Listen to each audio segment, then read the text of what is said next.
The resident at number 12 Wasserburger Straße in Munich is also going on vacation in early June.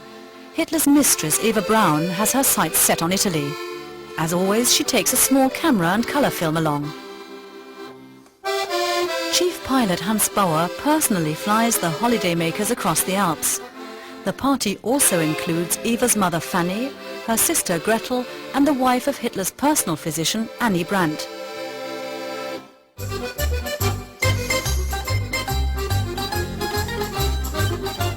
While German troops are massing along the German-Soviet line of demarcation in Poland and eastern Prussia, the ladies are relaxing at the seaside in Paraggi near Portofino.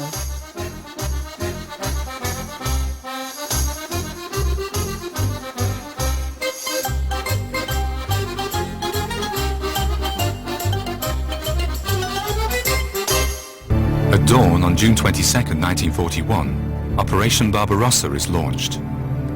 From East Prussia, the 20th Panzer Division and the Central Army Group set out to invade White Russia. 21-year-old Götz Hertreger is among the radio operators on duty. Some months before, the photography enthusiast had scavenged a few rolls of Kodak film in occupied Warsaw. Now he is shooting unusually brilliant footage of the advancing Wehrmacht. Within the space of a month, Hitler's soldiers pushed the Red Army back deep into the Ukraine. Smolensk is no longer far, and even Moscow seems within their grasp.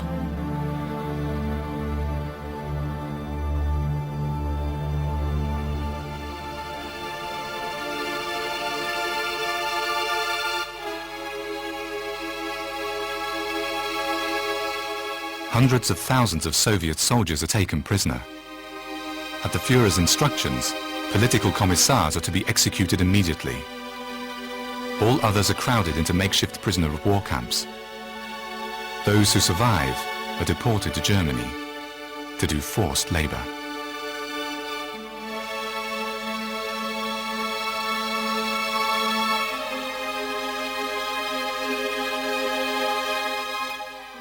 Fascinated by the war and its destruction, Götz Hertreger uses his last reel of colour film in August 1941.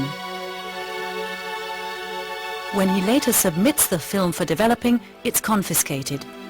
However, the authorities are so impressed by his camera work that they refrain from arresting him, instead transferring him to Goebbels' propaganda teams to train as a cameraman. These films of the war in the Soviet Union end with scenes of a German military cemetery. 4 years later, there will be hundreds of such cemeteries, final resting places for the fallen German soldiers lucky enough to get a burial at all.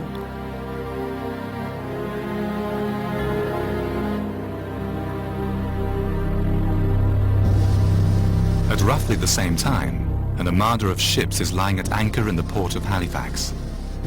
Here in the Canadian province of Nova Scotia, British convoys and Allied troop transports are gathering for the perilous transatlantic voyage to Europe. The once sleepy town of Halifax is now a throbbing garrison centre, complete with troop support services and nightclubs, for a last good time before frontline action overseas.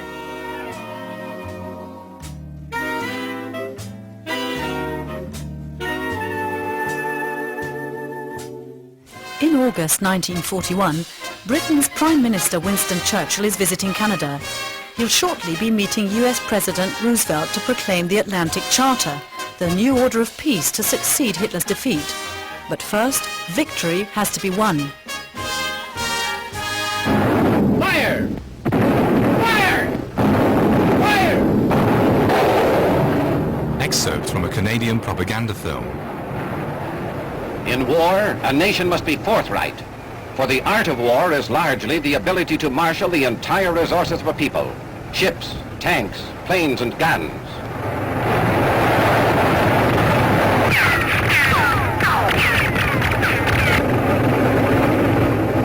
But for the tanks, planes, and ships, men were needed. And on the storied cobbles of Halifax, the tramp of armed men beat a savage rhythm. War, war, war, war, war, war, war. On August 28th, Hitler and Mussolini visit German and Italian troops in the Ukraine.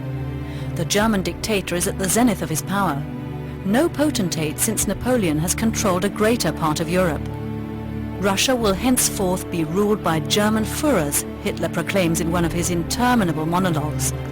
Very soon, the vast territories of that country were to become living space, Lebensraum, for German settlers.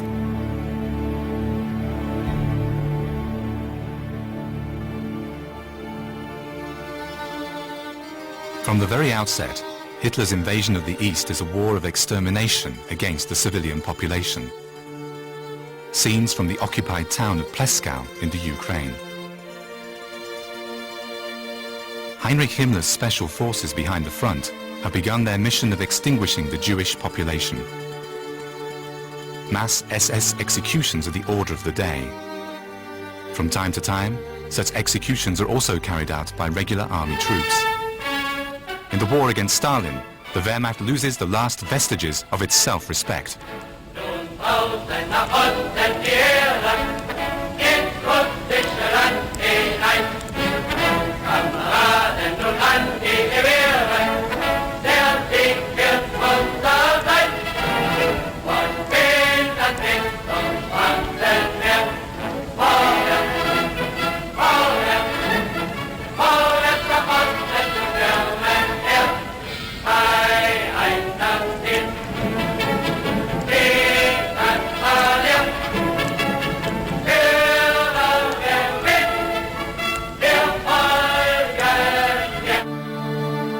Kirovograd in the Ukraine has been under German occupation since August 5, 1941. Pioneer Battalion 219 is quartered nearby. For many years, Pioneer Vogt has been a keen amateur photographer, and so he shoots footage of his unit at work and play. Their job is to repair bridges behind the front lines.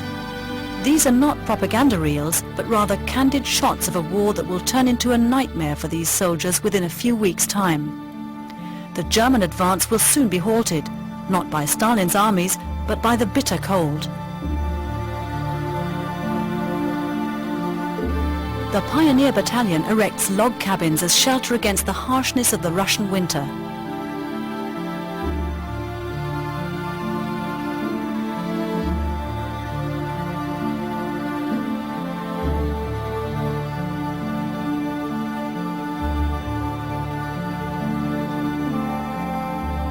Hitler's war on the Eastern Front is slowed to a halt by the mud, ice and snow.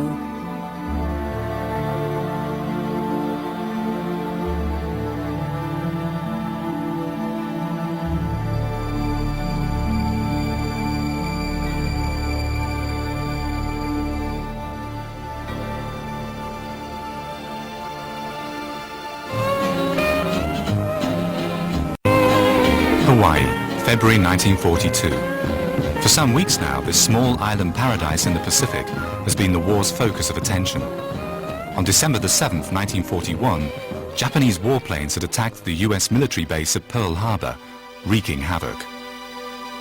Hickam Airfield was transformed into a gigantic scrapyard. 77 US aircraft were destroyed here by the aggressors.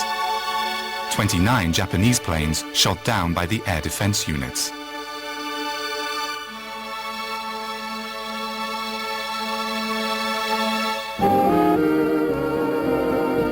America is now at war with both Imperial Japan and Nazi Germany, and is promptly preparing to strike back. Troops are dispatched to Honolulu, and the battleships damaged in the attack speedily repaired.